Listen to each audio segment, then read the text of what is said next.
Até Galileu, no século XVII, havia uma afirmação de Aristóteles que é óbvia. Se você, do alto de uma torre, soltar lá de cima, junto ao mesmo tempo, um elefante e um coelho, é evidente que o elefante vai cair mais rapidamente. Isso escreveu Aristóteles. Isso é absolutamente evidente ao nosso raciocínio. O Galileu decidiu uma coisa que pareceria estranha: fazer a experiência, não com um elefante e um coelho, mas com pesos equivalentes. E se você fizer essa experiência, você notará que eles caem os dois ao mesmo tempo, porque não importa a massa, o que vale é a aceleração da gravidade, que é idêntica. A verdade, portanto, ela é marcada pela relatividade. Eu não posso olhar uma coisa como verdadeira sempre, em todos os lugares, de todos os modos. Mas eu sempre digo que todo pessimista é, acima de tudo, um vagabundo, porque ser pessimista é uma forma extremamente cômoda de existir. Ele tem uma grande vantagem: ele não tem trabalho algum. E a melhor maneira de não precisar fazer nada é acreditar que nada pode ser feito.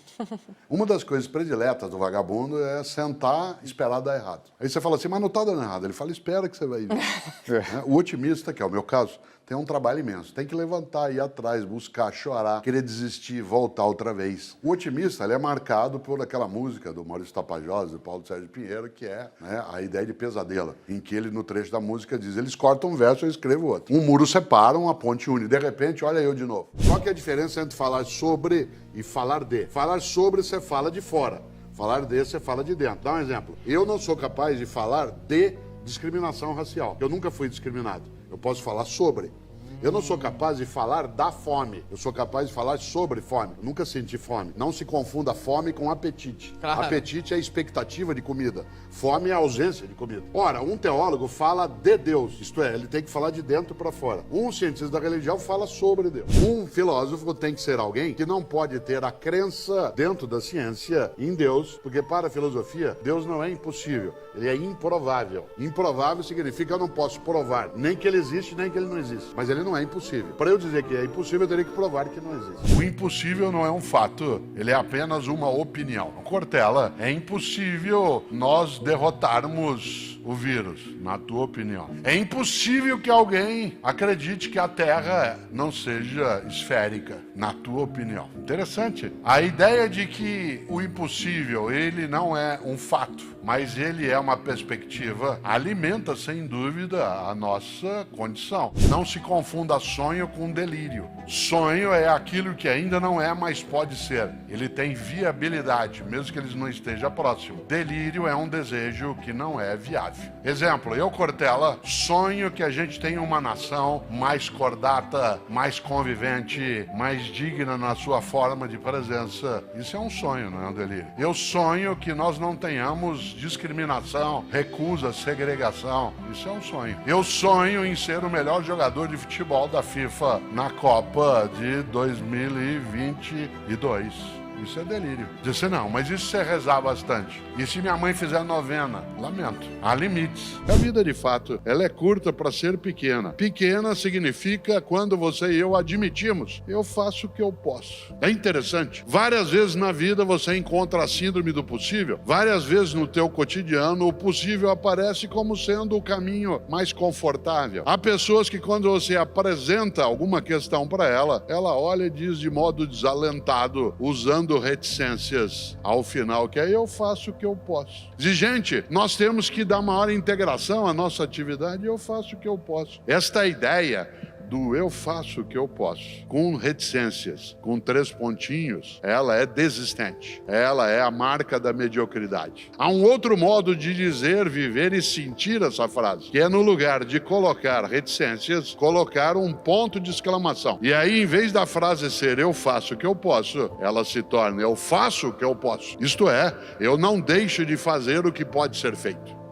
Eu tenho uma admiração muito grande por um escritor brasileiro do último estado do Brasil no sul, que é o Rio Grande do Sul. Um homem chamado Mário Quintana, que é um dos maiores poetas que o Brasil teve. Ele, entre outras coisas, foi capaz de, morrendo com 87 anos de idade, morrer solteiro. Ele tem a melhor resposta que eu já vi para não se casar. Uma vez um jornalista a ele perguntou: mas por que o senhor nunca se casou? E ele disse, olha que coisa bonita, ele disse: sempre preferi deixar dezenas de mulheres esperançosas do que uma única desiludida. Isso é genial. Sempre preferi deixar dezenas de mulheres esperançosas do que uma única desiludida. Em 2012, a maratona acontecia na Espanha, como sempre, e estava lá na frente, em primeiro lugar, o corredor queniano. Logo depois dele, encostado nele, um corredor espanhol. E o queniano estava a 5 passos da vitória, de cruzar a linha de chegada. E ao chegar próximo ao final, ele se confundiu e achou que já tinha cruzado a linha. E parou para tirar foto. As pessoas pararam para abraçá-lo e ele parou. Bastava o espanhol dar 2 passos e ele venceria a prova.